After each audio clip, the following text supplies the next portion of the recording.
Warahmatullahi wabarakatuh. Saya Pedian Saprasa dan Suarso, Unj 500 Di sini saya akan mempresentasikan yaitu mengenai faktor risiko asma dan perilaku pencegahan berhubungan dengan tingkat kontrol penyakit asma.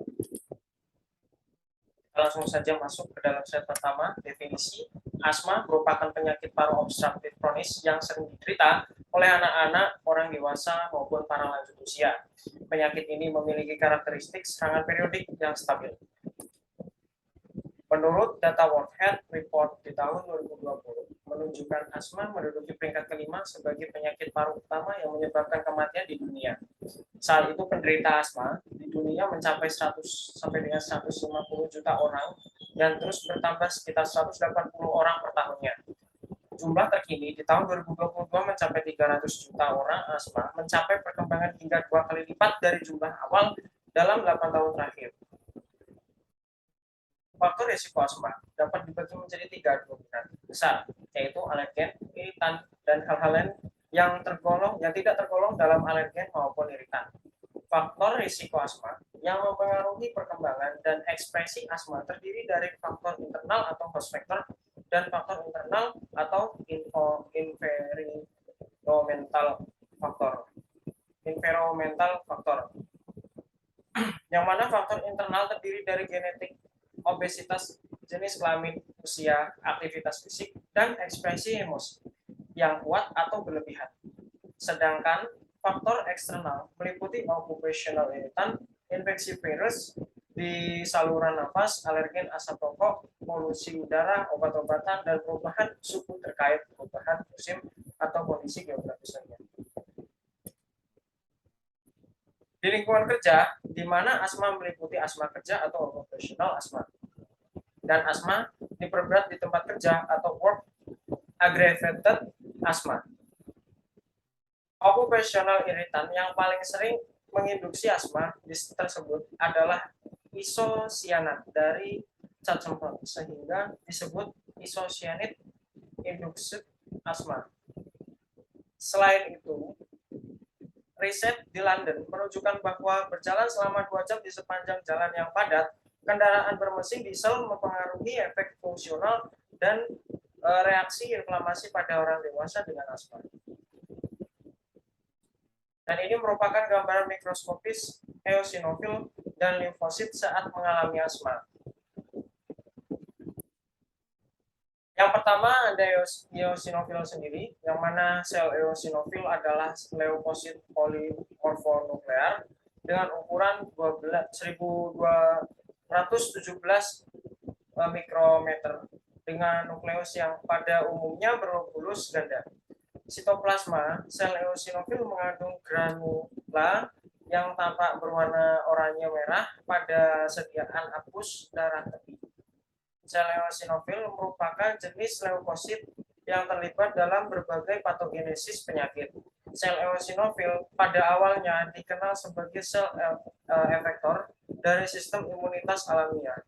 Akan tetapi, kemampuan sel eosinofil dalam memfagositosis patogen menimbulkan dugaan bahwa sel eosinofil ikut berperan sebagai penyaji antigen. Hal ini dianalogikan dengan sel makrofag dan sel dendritik yang memfagositosis dan menyajikan antigen sebagai hasil dari degradasi patogen yang difagositosis. Berikutnya masuk ke limfosit, yang mana 20% dari total jumlah leukosit manusia merupakan limfosit yang bertanggung jawab terhadap kontrol sistem imun adaptif. Limfosit berdasarkan fungsi dan penanda permukaannya dibedakan menjadi 2 kelas, yaitu limfosit beta yang berperan dalam imunitas humoral dan limfosit T yang berperan dalam imunitas selular. Selain 2 kelas tersebut, terdapat sel limfoid yang bukan termasuk dalam limfosit beta maupun limfosit T, yaitu sel NK, atau yang sering disebut dengan large granular lymphocyte atau LGL, yang tergolong dalam innate lymphoid cell atau ILC. Sel NK memiliki fungsi sebagai imunitas bawaan terhadap virus dan bakteri intraseluler. Berdasarkan hasil penelitian di lapangan, faktor risiko asma yang sering menyebabkan kemunculan gejala asma menurut intensitasnya terdiri dari perubahan suhu terkait kondisi geografis, alergen, aktivitas fisik, asap rokok, kemudian ekspresi emosi yang berlebihan dan polusi udara, yang mana faktor risiko yang tersering menyebabkan kemunculan gejala asma dalam setahun terakhir adalah perubahan suhu terkait kondisi geografis, yang mana mencapai angka 27,90%. Penderita asma mayoritas memilih faktor risiko ini, yaitu sebanyak 37 orang dengan angka 90,24%, yang mana ini merupakan faktor risiko asma yang terbukti dominan menginduksi kemunculan gejala asma. Kemudian kondisi geografis itu sendiri, yang mana kondisi geografis suatu wilayah yang berakibat pada perubahan cuaca maupun iklim yang menyebabkan perubahan suhu setempat menjadi ekstrim dan dapat memperburuk kondisi tubuh penderita asma. Udara yang dingin dan kering merupakan iritan yang poten bagi penderita asma, yang mana perubahan cuaca yang mungkin menjadi iritan seperti cuaca panas dan lembab, sangat dingin, perubahan suhu atau kelembapan tekanan udara yang tiba-tiba angin kencang, kemudian badai bergemuruh, cuaca ekstrim, dan lain-lain. Asma yang saat ini dipandang sebagai penyakit inflamasi jalan nafas memang tidak bisa lepas dari pengaruh alergen.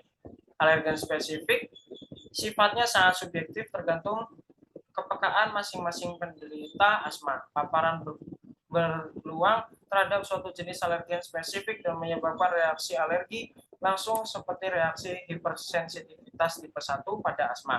Penyakit alergi tidak bisa disembuhkan, satu-satunya cara adalah dengan menghindari paparan terhadap alergen spesifik yang sumber terbesarnya adalah dari lingkungan. Mungkin hanya itu yang bisa dapat saya sampaikan, kurang lebihnya mohon maaf. Wassalamualaikum warahmatullahi wabarakatuh.